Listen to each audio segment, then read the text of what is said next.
the $7.9 trillion company you've never heard of. There's a company that once existed that was worth more than Apple, Microsoft, Amazon, and Saudi Aramco combined. Not a tech giant.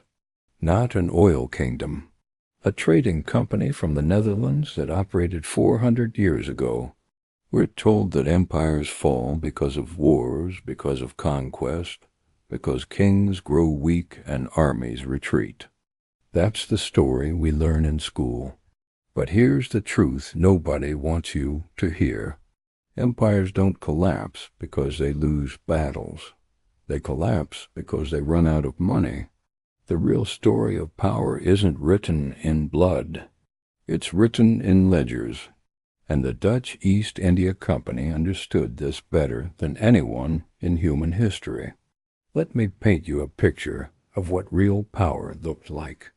Imagine walking through Amsterdam in the year 1650. The canals glisten with reflected sunlight. Massive ships line the harbor, their hulls stuffed with spices, silk, and porcelain. Merchants in black coats negotiate deals worth more than entire kingdoms. The air smells like cinnamon and ambition. This isn't just a city. This is the center of the global economy. And behind it all stands a single corporation with a market capitalization of $7.9 trillion in today's money.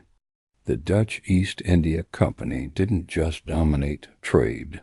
It owned armies, it signed treaties, it governed entire continents. But here's what makes this story fascinating. This company didn't rise through royal inheritance or divine right. It rose through something far more powerful and far more dangerous. It rose through capital markets. Now rewind a bit to 1580. Spain and Portugal merge under a single crown in what historians call the Iberian Union.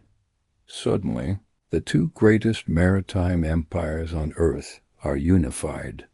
They control trade routes from Lisbon to Manila, from Mexico City to Mozambique. For the Dutch, this is an existential nightmare. The Netherlands is technically part of the Spanish Habsburg Empire at this time, but they're fighting a brutal war for independence. And now their enemy just doubled in size. The Dutch are staring down a superpower with global reach, unlimited resources, and the backing of the Catholic Church. They can't win a conventional war. Spain has too much gold flowing in from the Americas. Portugal has too many forts scattered across Asia and Africa. So the Dutch do something radical. Instead of building a bigger army, they build a better financial system. In 1602, 7 competing Dutch trading companies merge into one entity. They call it the Verenigde Oost-Indisch Company. We'll call it the VOC. On paper, it looks like a standard merchant operation. Ships, traders, warehouses. But look closer at the charter. This company has been granted powers that would make a modern CEO blush. The VOC can wage war. It can negotiate treaties with foreign kings. It can establish colonies and govern them with its own laws. It can mint its own currency. This isn't a company. This is a privatized empire with shareholders instead of subjects. And here's where it gets brilliant. The Dutch government doesn't have to raise taxes to fund this expansion. They don't have to beg nobles for gold. They simply sell shares to the public. For the first time in human history, ordinary citizens can buy a piece of imperial conquest. You're a baker in Rotterdam? You can own a slice of the spice trade. You're a clerk in Leiden? You can profit from Indonesian nutmeg. The VOC raises capital, not from kings, but from markets. This is revolutionary because it decentralizes power. Wealth is no longer tied to bloodlines or land ownership. It's tied to paper certificates that anyone can buy and sell. The implications are staggering. Traditional empires are limited by the size of their treasuries, but the VOC can scale infinitely as long as investors believe in future profits, and believe they did. The shares skyrocketed. From an index value of 116.02, the stock climbed to nearly 1,000 by the 1720s. That's a tenfold return over a century. Shareholders got rich, the company got powerful, and the Dutch Republic became the financial center of the world. But here's the part they don't teach you in economics class. Behind this miracle of market innovation stood a family that understood power better than anyone, the House of Orange. Now, the House of Orange wasn't like other European dynasties. They held no throne. They controlled no vast estates. They were stadholders, a strange Dutch title that gave them military command but no sovereign authority. They were leaders without a kingdom, nobles without land. In the old feudal order, that would mean irrelevance. But in this new world of capital markets, it meant opportunity. The House of Orange couldn't rely on inherited wealth or divine right, so they tied their fortunes to the VOC. They invested heavily in its shares, they backed its expansion, and crucially, they gave it political legitimacy. When William IV and William V became stadholders in the 18th century, they also served as presidents of both the VOC and the Dutch West India Company. Think about that for a second. The political leader of the Dutch Republic also runs the two most powerful corporations in the nation. This isn't a conflict of interest. This is the model. Power and capital are fused into a single entity. The stadholders don't rule through armies or palaces.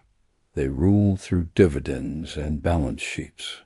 This is a new kind of aristocracy, one built not on land but on liquidity, and it works because the VOC delivers.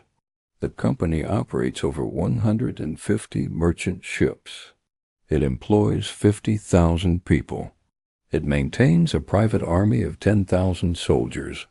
It controls trade from the Cape of Good Hope to Nagasaki. This isn't a business.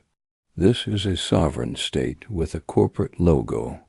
Let's zoom in on what this looks like on the ground. In 1610, the VOC establishes a small trading post near the Siliwung River in Java. By 1619, they seized control of the entire city and renamed it Batavia.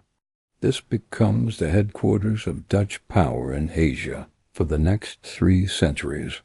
From Batavia, the VOC governs an empire. It enforces monopolies. It extracts tribute from local kings. It builds forts, churches, and warehouses. The architecture looks Dutch. The laws are Dutch. Even the food starts to reflect Dutch influence. This is colonialism, yes, but it's colonialism with quarterly earnings reports. Every decision is filtered through a simple question. Does this increase shareholder value? If a local ruler refuses to trade exclusively with the VOC, they send in soldiers. If a competitor tries to break the monopoly, they burn their ships. Violence isn't personal. It's just a line item in the budget. Now let's talk about the innovation that made all of this possible, the initial public offering. In August of 1602, the VOC opens its shares to the public. This is the first IPO in history. Anyone with cash can buy in. The response is overwhelming. Wealthy merchants invest. Middle-class tradesmen invest. Even widows and orphans put their savings into VOC stock. The company raises an enormous sum for that era. And unlike traditional loans, this capital doesn't need to be repaid. It's permanent equity. The company can use it to build ships, hire soldiers, and establish trade routes without worrying about interest payments. But here's the genius part. Those shares don't just sit there. They can be traded. Within months of the IPO, a secondary market emerges in Amsterdam. People start buying and selling VOC shares based on news from Asia. Did a fleet return safely? The stock goes up. Did a shipwreck? It goes down. This creates something unprecedented, a market that reflects real-time information about global trade. Investors start developing sophisticated strategies. They hedge their bets. They short sell. They speculate on future prices. All the tools that modern Wall Street uses were invented in 17th century Amsterdam, and it's all built around VOC shares. But with speculation comes risk. What happens if the ships sink? What happens if the cargo is lost? The Dutch solved this with another legal innovation: limited liability. If you own VOC shares and the company suffers a loss, you only lose your investment. Your personal assets are protected. Your house is safe. Your savings account is safe. This might sound obvious now, but in the 1600s this is radical. It means people are willing to take bigger risks because the downside is capped. Suddenly investing in a voyage to Indonesia doesn't seem so dangerous. You might lose your stake, but you won't lose everything. This unleashes a wave of capital into risky ventures, and the VOC is the primary beneficiary. Over the next century, over 1 million Dutch citizens will board ships bound for Asia. They're sailors, clerks, soldiers, and craftsmen. They're employees of a mega corporation sailing across the world to serve shareholder interests. Many of them will never return.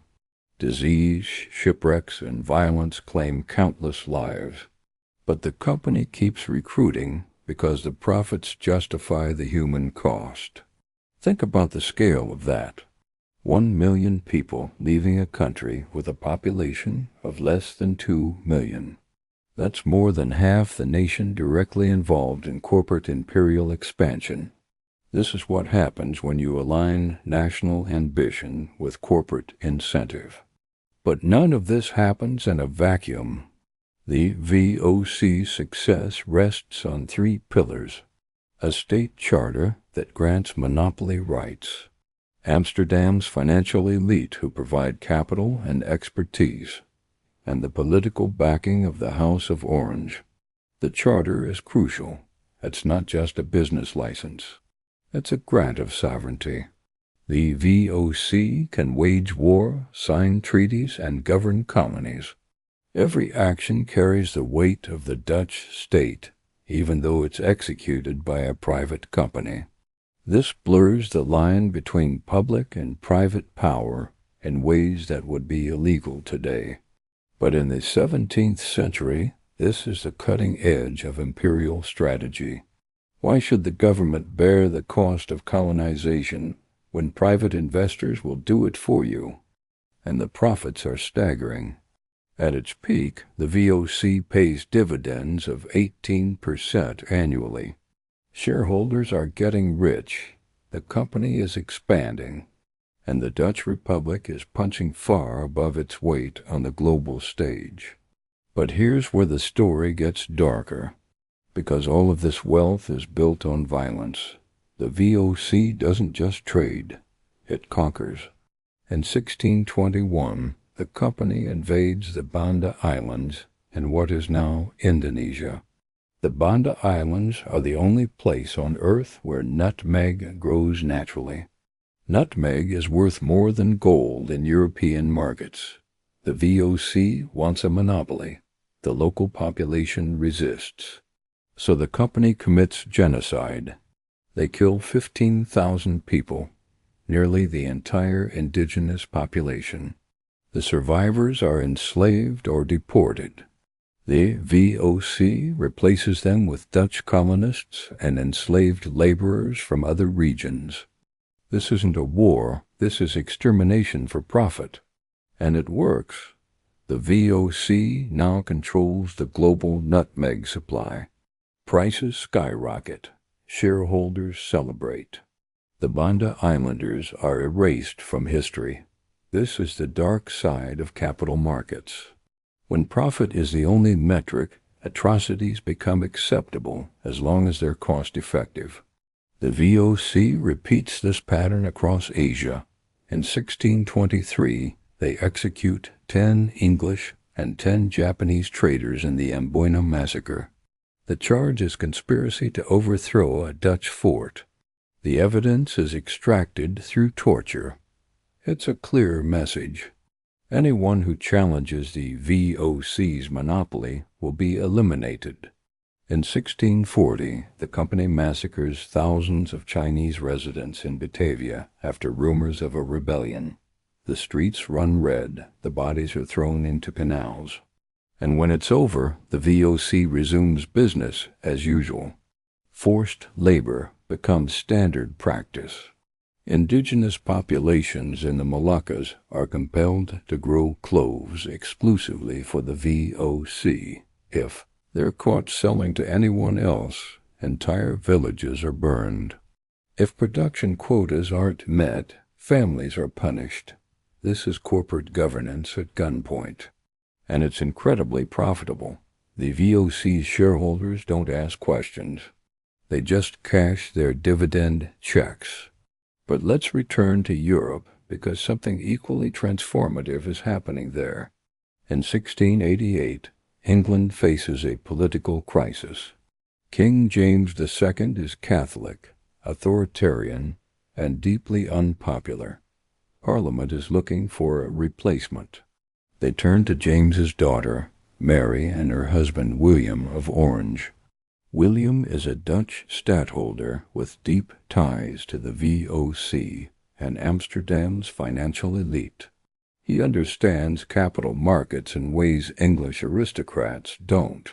When William invades England with a Dutch fleet, it's called the Glorious Revolution. But it's not really a revolution. It's a corporate takeover. William and Mary take the English throne. And almost immediately they start remaking English finance in the Dutch image. In 1694, they established the Bank of England. This is modeled directly on Amsterdam's banking system. It issues government bonds. It creates public credit. It allows England to borrow at lower interest rates because investors trust the system. England also adopts limited liability. It creates a stock exchange. It encourages speculation and arbitrage.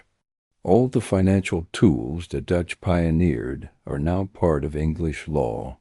This transforms England from a second-rate power into a global empire, and it sets the stage for what will eventually become Wall Street. Because the Dutch influence doesn't stop in Europe.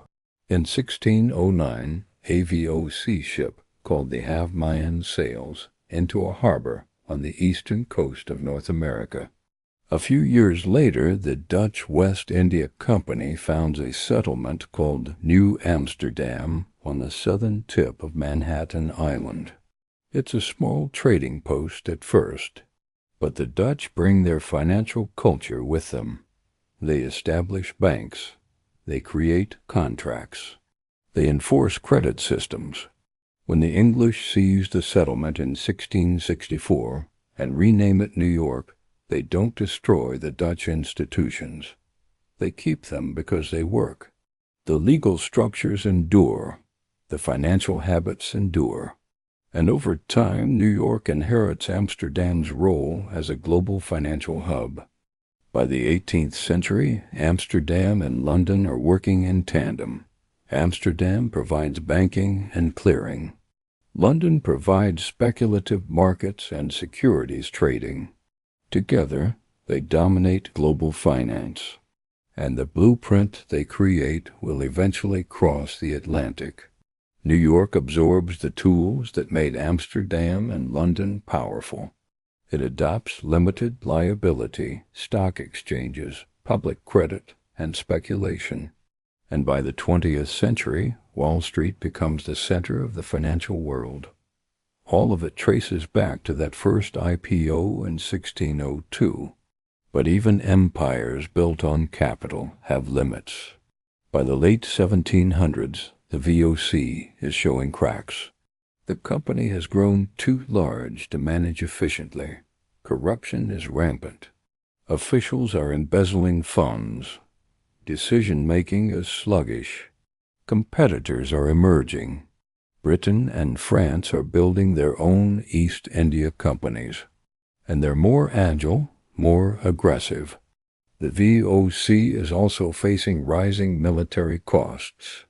Maintaining forts and armies across Asia is expensive, and the company's monopoly is weakening. Other traders are finding ways to bypass VOC control. Smuggling is rampant. Local rulers are playing European powers against each other. The profits start to decline. Dividends shrink.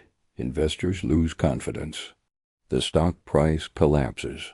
By 1795, the VOC is functionally bankrupt. The Dutch government steps in and nationalizes the company. In 1796, the VOC is officially dissolved. The company that once ruled half the world is liquidated like any other failed business. The shareholders are wiped out. The employees are laid off. The empire is carved up and sold for parts. It's a quiet ending for such a colossal enterprise. No dramatic battle. No siege, just insolvency. But the legacy endures. The VOC's innovations, limited liability, public stock offerings, secondary markets, shareholder capitalism become the foundation of the modern economy. Every corporation today operates on principles the VOC pioneered. Every stock exchange traces its lineage back to Amsterdam. And the House of Orange, they survive too. Today, the Netherlands is a constitutional monarchy. The House of Orange-Nassau still reigns. They hold no real political power, but their influence is undeniable. They maintain connections to Dutch industry. They hold stakes in major corporations. They sit on boards. They shape policy through foundations and trusts. The family that once bankrolled the VOC now quietly manages billions in modern capital markets. And the Netherlands itself remains a financial powerhouse. It ranks among the most competitive economies in the world. It attracts over $4 trillion in foreign direct investment. Dutch holdings abroad exceed $3.5 trillion. This is astonishing for a country with fewer people than California. The infrastructure the VOC built, the legal systems, the trade networks, the financial institutions, still generates wealth centuries later. Companies like Royal Dutch Shell carry the royal title and the Dutch legacy into the 21st century. Shell was formed in 1907 when Royal Dutch merged with Shell Transport and Trading. It became one of the largest oil companies on earth. And just like the VOC, it operates globally, wields immense power, and answers primarily to shareholders. The same model, the same fusion of capital and sovereignty, just with oil instead of spices. Group, one of Europe's largest banks, also traces its roots to the Netherlands. It emerged from mergers in the late 20th century, but it operates on the same Dutch principles of financial efficiency and global reach. The descendants of VOC merchants and financiers are still shaping the global economy. Their surnames rarely make headlines, but their blueprints are everywhere. When we think about the origins of capitalism, we often think of the Rothschilds, the Rockefellers, J.P. Morgan.